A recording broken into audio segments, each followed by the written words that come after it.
Inilah rekaman detik-detik 4 bom Rusia diluncurkan tepat di posisi pertahanan tentara Ukraina di desa New York, Ukraina. Rekamannya beredar di Telegram pada Kamis 25 April 2024.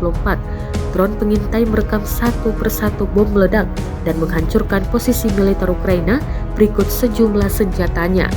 Dalam keterangan unggahan disebutkan, pesawat Rusia kembali mengebom New York, Ukraina. Tidak dirincikan total kerugian akibat serangan bom Rusia kali ini.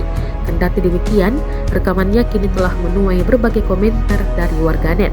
Diketahui perang Rusia dan Ukraina memasuki hari ke-793 pada Jumat 26 April 2024. Kabar terbaru dalam perang diantaranya Amerika Serikat diam-diam sudah mengirim rudal ATACMS ke Ukraina pada April ini.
Download Tribun X sekarang, menghadirkan lokal menjadi Indonesia.